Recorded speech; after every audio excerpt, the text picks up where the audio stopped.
Madam మీరు అంటే చాలా చదువుకున్నారు, విద్యాధికారులు. సో అంటే మీరు ఏం చదువుకున్నారు నాకు ప్రాపర్గా తెలియదు. ఒక్కసారి ఎందుకంటే ఇది సోషల్ నెట్వర్క్లో ఒక రకరకాల ట్రోలింగ్ నడుస్తున్నాయి మిమ్మల్ని పవన్ కళ్యాణ్ గారిని కంపేర్ చేస్తూ. మీరు ఏం చదువుకున్నారు మేడం? మీ నోటి ద్వారా వినాలనుంది. నేను degree women's college ASD women's college కాకినాడలో చదువుకున్నాను. తర్వాత ఏయుపీజీ సెంటర్లో ఆంధ్ర యూనివర్సిటీ నుంచి MA politics, MA public administration, MA sociology చేశాను. మెడ్రాస్ యూనివర్సిటీ నుంచి ఎంఎస్సి సైకాలజీ చేశాను. అట్లాగే రాజమండ్రి జిఎస్ఎల్ లా కాలేజీ నుంచి లా చేశాను. నాగపూర్ యూనివర్సిటీ నుంచి మాస్టర్ ఆఫ్ లా చేశాను. ఇప్పుడు ఎంబీఏ చేస్తున్నాను. అట్లాగే ఉమెన్ అండ్ చైల్డ్ రైట్స్ మీద డాక్టరేట్ చేయాలనేది, పిహెచ్డి చేయాలనేది నాకు ఒక ఇంట్రెస్ట్ ఉంది. దాని డాక్యుమెంట్స్ అన్ని కూడా నేను తయారు చేసుకుంటున్నాను. ఎందుకంటే ఎడ్యుకేషన్ అంటే చిన్నప్పటి నుంచి నాకు ఎంబీఏ చేస్తున్నాను.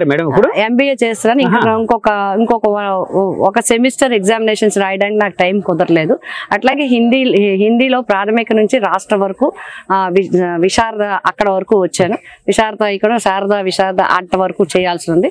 రాష్ట్ర వరకు కంప్లీట్ చేశాను. అంటే నాకు ఒక ఇంట్రెస్ట్, అది ప్యాషన్. అది ఈ కాకుండా నేను జర్నలిజంలో చేశాను, ఎన్విరాన్మెంట్ మీద చేశాను, నార్మల్ మెడిసిన్స్ మీద చేశాను, యోగా మీద సర్టిఫికెట్స్ తీసుకున్నాను. అట్లాగే హైయెస్ట్ సర్టిఫికెట్స్ ఇన్ ఫైనాన్స్ కానీ, అడ్మినిస్ట్రేషన్ కానీ, లోకల్ ఏరియా కానీ, స్థానిక సంస్థల మీద నేషనల్ ఎన్ఐఆర్డి నుంచి హైయెస్ట్ సర్టిఫికెట్లు తీసుకున్నది అప్పట్లో జిల్లా పరిషత్ చైర్మన్ గా, ఎంపీ రాజ్యసభగా వంగా గీత పేరే ఉంటుంది. Highest certificates 1 year courses, 6 months courses. నాకు ఇంట్రెస్ట్ అంటే ఒక సబ్జెక్ట్ చదివితే పరీక్ష రాయడం కోసం అన్ని చదివితే నాకు అన్ని బాగా ఉంటాయనేది ఉద్దేశం.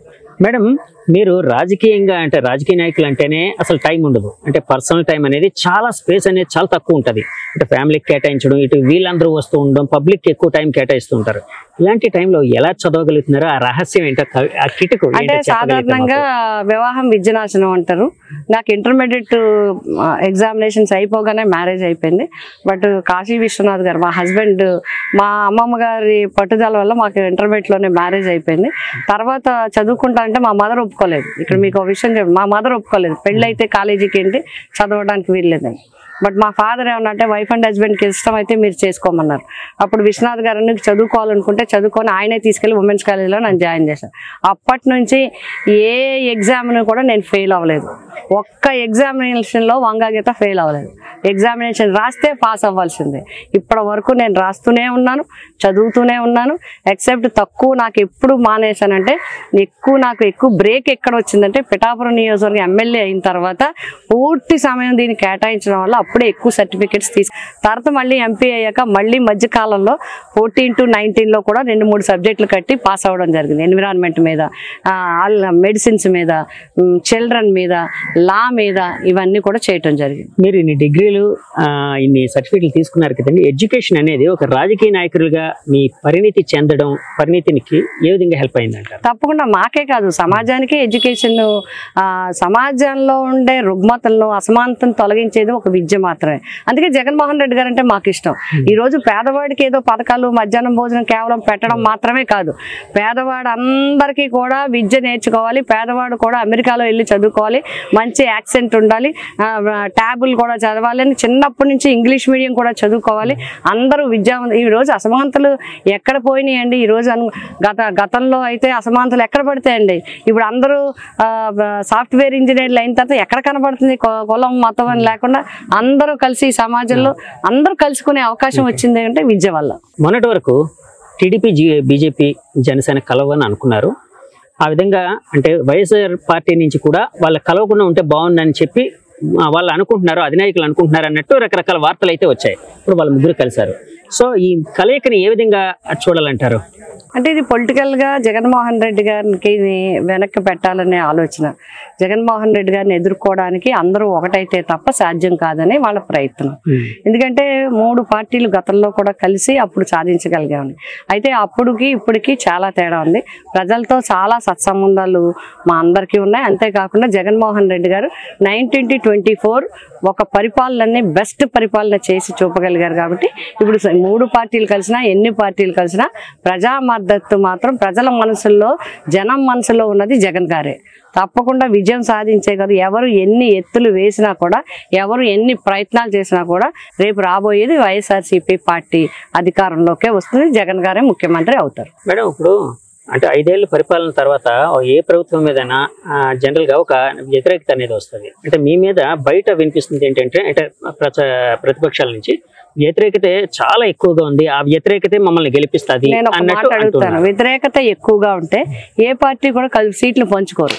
వ్యతిరేకత ఎక్కువగా ఉంటే regional party, strong regional party, అలాగే నేషనల్ పార్టీ, ఇన్ని పార్టీలు కలిసి ఇప్పుడు ఏంటి జగన్ను ఓడించడం లక్ష్యం అని ప్రతిపక్షాలు అంటున్నాయి, కానీ జగన్ను గెలిపించడం లక్ష్యం అని ప్రజలు అంటున్నారు.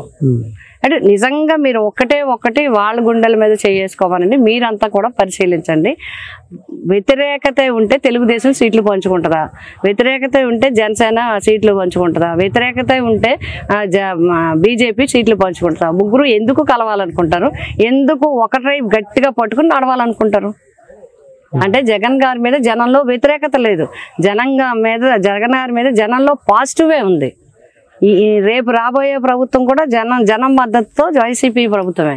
మీరు సిద్ధం అంటున్నారు, వాళ్ళు యుద్ధం అంటున్నారండి. సిద్ధం గెలుస్తుంది, యుద్ధం గెలుస్తుంది. సిద్ధమే గెలుస్తుంది. ఎందుకంటే వాళ్ళ ప్రజాగలం ఏదైతే మొన్న ముగ్గురు కలిసి అంటే మోడీ గారు, చంద్రబాబు గారు, పవన్ కళ్యాణ్ గారు 2014లో కనిపించారు ఒకే స్టేజ్ మీద, మళ్ళీ 2024 10 ఏళ్ళ తర్వాత కనిపించారు. సో విపరీతమైన క్రౌడ్ పుల్లింగ్ జరిగింది, జనాలు స్వచ్ఛందంగా వచ్చారని చెప్తూ ఉన్నారు వాళ్ళు. సో సభను కూడా చూశారు, సభ మీద వచ్చిన కామెంట్స్ చూశారు, సభ ఎలా జరిగిందో చూశారు. మేమేం చెప్పక్కర్లేదు, మా సిద్ధం సభలు ఎలా జరిగాయి, ఆ యుద్ధం సభ ఎలా జరిగిందో ప్రజలే చెప్తున్నారు. కాబట్టి ఎప్పుడు సిద్ధమే గెలుస్తుంది, సిద్ధం యొక్క విజయమే తథ్యం అవుతుంది. వైఎస్ జగన్మోహన్ రెడ్డి గారే రేపు 24లో సీఎం కాబోతుంది. వై నాట్ 175 అన్నారు మేడం. సో మీరు ఆ మధ్య సభలు పెట్టినప్పుడు అంటే ఇది ఒకటి చెప్పండి మేడం. అంటే యాక్చువల్గా గ్రీన్ మ్యాటర్లో ఎక్కడ సభలు చేయలేదు, ఇది మొట్టమొదటిసారిగా జగన్మోహన్ రెడ్డి గారి సంప్రదాయం మొదలు పెట్టారని చెప్పి ప్రతిపక్షాలు రకరకాలుగా విమర్శలు అయితే చేశాయి. సో వాళ్ళు అన్నది కూడా ఏంటంటే అక్కడ వచ్చిన జనాలందరూ మార్ఫింగ్ అంటే గ్రాఫిక్స్ లో వాటిలో క్రియేట్ చేశారు ఇట్లాగని అన్నారు. సో దీన్ని ఎలా చూడాలంటారు? అలాంటిది ఏదైనా ఉందా అండి? అది సాధ్యమా? ఇంకేం చెప్తారు? వాళ్ళు ఫ్రస్ట్రేషన్ లో ఏం మాట్లాడుతున్నారో తెలియట్లేదు. జనాల్లో గ్రాఫిక్లు లైవ్ సభలు అలా గ్రాఫిక్లో చేయడానికి సాధ్యమా? సాధ్యం అవుతుందా? అట్లాగా అదంతా ఒట్టి ఫాల్స్.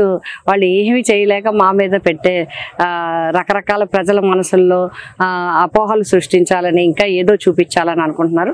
సిద్ధం సభల యొక్క విషయం అందరూ చూశారు, అది తట్టుకోలేక మళ్ళీ అన్ని పార్టీలు కలుస్తున్నాయి. ఎన్ని పార్టీలు కలిసినా ఎవరు కలిసినా జగన్ గారికి వచ్చే విజయాన్ని ఎవ్వరు ఆపలేరు. జనమే జగన్ గారికి ఓటేయాలనుకుంటున్నారు. చంద్రబాబు గారు అప్పట్లోని మోదీ గారిని రకరకాలుగా విమర్శించారు, ఇప్పుడు నుంచి విశ్వగురు అంటున్నారు. దాన్ని ఏ విధంగా చూస్తారు? అది వాళ్ళ ఇష్టం, అది వాళ్ళ ఇష్టం. అది వాళ్ళ కోసం వాళ్ళే విమర్శించారు, వాళ్ళే నెగిటివ్గా చెప్పారు, వాళ్ళే చాలా రాంగ్గా చెప్పారు. ఒక లీడర్ గురించి ఈయన ఎలా మాట్లాడారు, ఒక రీజన్ గురించి ఆ పార్టీ ఎలా మాట్లాడింది. నేను ఎప్పుడు నెగిటివ్ మాట్లాడను, నేను ఎప్పుడు ఇండివిజువల్గా మాట్లాడను, కాబట్టి నేను ఇంతవరకే మాట్లాడగలను. ఒకళ్ళ యొక్క స్టేట్మెంట్ ఒకరికి ఒకసారి మీరే రివ్యూ చేయండి. పిఠాపురంలో మిమ్మల్ని ఎందుకు గెలిపించాలి, మీరు గెలిస్తే ఏం చేస్తారు? నన్నే ఎందుకు గెలిపించాలంటే నేను ఇది వరకు పనులు చేసి ఉన్నాను, ప్రజలకు అందుబాటులో ఉన్నాను, ప్రజలకు ఎప్పుడు ఏం కావాలన్నా చేసి పెట్టాను. మళ్ళీ ప్రజల మీద నాకు ఆ విశ్వాసం ఉంది. మళ్ళీ నేను ప్రజలకు ఏం చేశానో తెలిసే వాళ్ళకి రేపు నేను ఏం చేయబోతానో చెప్తాను. ఈవేళ చెప్పానంటే రేపు చేస్తాననే నమ్మకం ప్రజలకు ఉంది. నామినేషన్ వేసేటప్పుడు ప్రత్యర్థులు మామూలు కలుసుకోవడం ఇలా జరుగుతుంటుంది. ఎక్కడో దగ్గర ప్రత్యర్థులు కలిసినప్పుడు కుశల పరిచయాలు అన్నీ చేసుకుంటూ ఉంటారు. పవన్ కళ్యాణ్ గారు కలిస్తే మీరు ఏం మాట్లాడతారు? నమస్కారం పెడతాను. ఎవరు కలిసినా నమస్కారం పెడతాను. ఇది నా సంస్కారం.